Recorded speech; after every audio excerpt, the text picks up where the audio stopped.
Xenoblade Chronicles launched almost 10 years ago. The original was on the Wii after a large push to get it into, well, the rest of the world, outside of Japan and Europe. And this game was met with pretty much just praise. But of course, didn't look that great, because the Wii is not capable of showing off a game to its fullest potential, in my opinion.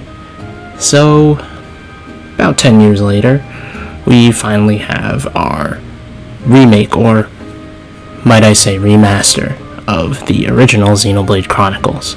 Now, in my review, I will show no major story spoilers. The only story I will really show is maybe one cutscene to showcase the difference between the original and the new graphics. But aside from that, everything else will be gameplay. Now, let's get into it. Combat-wise, the game remains the same. All of the game is played like an MMO in a sense, like a single-player MMO. So you have auto attacks and skills with cooldown timers. Now, the more interesting part of it is that you can disable an enemy essentially by doing a specific combo of attacks, which inflict status effects break, topple, and daze. Break has to come first, topple has to come second, and daze is third. You cannot topple without breaking, you cannot daze without toppling. A way around this is the chain attack, which you can use to force your AI partners to use certain skills. When you set it up properly, chain attacks can be very rewarding, however they are a little bit luck-based. Visually, combat's flashy, it's fun. It's a little hard to get into it if you've never experienced it before, but I think that overall, it's pretty good. The combat system is pretty high rewarding, as long as you know how to use it. But that's about it, the combat. Side quest wise, there are a lot of fetch quests and a lot of kill quests, and that's pretty much the only kind of side quest you're gonna get. It's really nothing to write home about, in all honesty. Now, there are unique monsters in the field, which are monsters that are usually pretty large in size in comparison to their regular counterparts. As an example, Territorial Rotbart is one of the monsters you can fight in Gower Plains. Its smaller forms, which are slightly lower leveled, do not have special names. The unique monsters are met with a special soundtrack and offer tougher fights that reward you with a lot more EXP. They're overall a good addition, even if some of them can be kind of annoying to fight. The gripe I have with this game is definitely the battle music. It doesn't loop properly. Even in fights where you have unique music, such as Engage the Enemy and Unfinished Battle or Business, I'm not really sure what the title of that track is at this point, it doesn't loop properly, and it's weird. It just transitions into the regular battle themes, or the regular event or boss battle themes. It's a super weird inconsistency, and I don't know why they didn't fix it. And then battle music will be interrupted by seeing a vision, or a party member being low morale or dying, and these mechanics are just uncontrollable, but for some reason they have these tracks that interrupt the flow of battle because they interrupt to the main track. And it's really annoying. I don't understand why that wasn't fixed when they remastered or remade this game.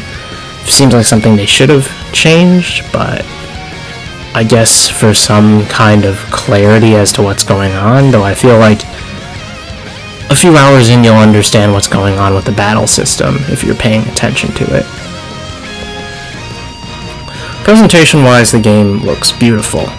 Pretty much every model has an updated look, or the textures of the models were updated, or something like that. But the big thing, animations are super dated. every single one of these animations in cutscenes with like fast-paced action and things like that look very 2009-esque, which is when the game originally came out. And in 2020, it really stands out. Honestly, if you play any of Xenoblade Chronicles 2 action scenes next to Xeno 1, you will probably notice a pretty stiffer, slower animation style in the original Xenoblade Chronicles versus Xenoblade Chronicles 2, which kind of shows the age of the game. It's not something that's really going to affect your gameplay experience, because the gameplay animations themselves are fine, but it'll stand out. Like, there are moments where it probably will stand out, especially if you go through the game multiple times. It's just pretty noticeable. And some voicing and cutscenes and story scenes have random weird pauses, and I understand why, because it's probably due to the age of the game and the way storytelling worked way back in 2009 with a lot of games. A lot of the times there were awkward pauses and things like that. You know, we were still getting used to it, but 10 years later, I know they didn't go back and redo all the voicing and things like that, but some of the voicing is like randomly emotionless. It's not a huge deal, but it's noticeable. That's in the English dub. I'm sure the Japanese dub is fine, but you have to...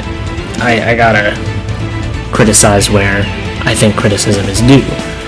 When you remake and remaster something, it feels like sometimes things should be touched up a little bit more than what's being shown here. But at the same time, I don't feel like it was as big of a deal. Like, it's not such a big deal that it's going to make the game horrible. You're just going to have some loose moments here and there.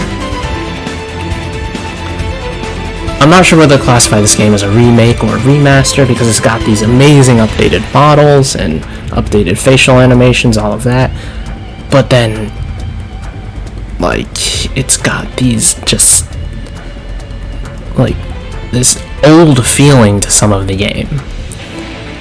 It doesn't feel like a brand new game, and it's not, but it also is. It's hard to say, because usually remasters are just updated textures, remakes are updated models built from the ground up, but this game isn't really built from the ground up, but it kind of is, because I'm pretty sure it's using the Xeno 2 engine, but I guess I can't be sure about that either.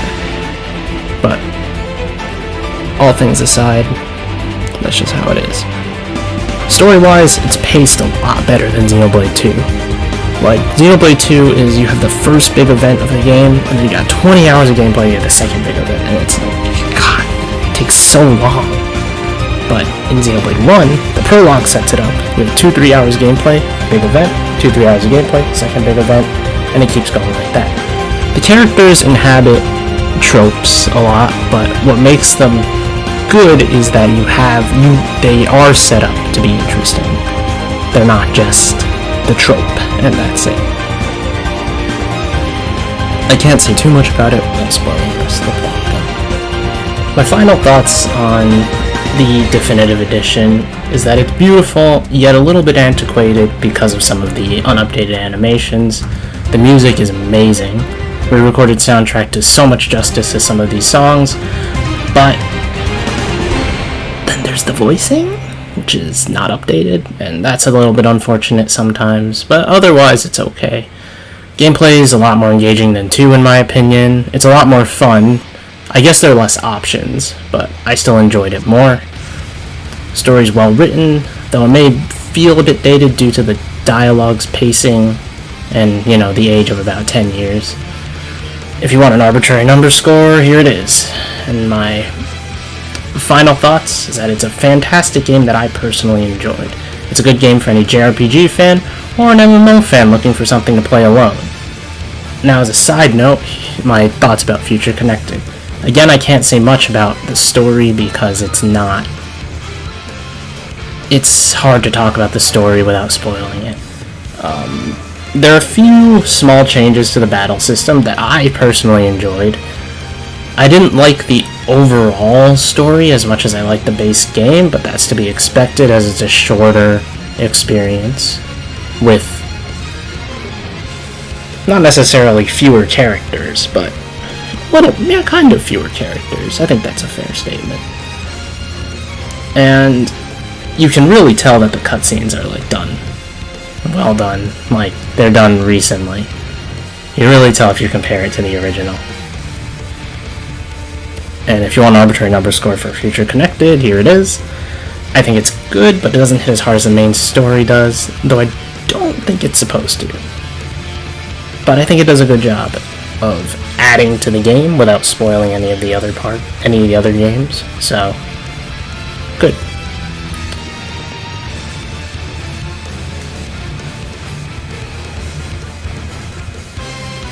Overall, Xenoblade Chronicles Definitive Edition is a fantastic game with a lot of content.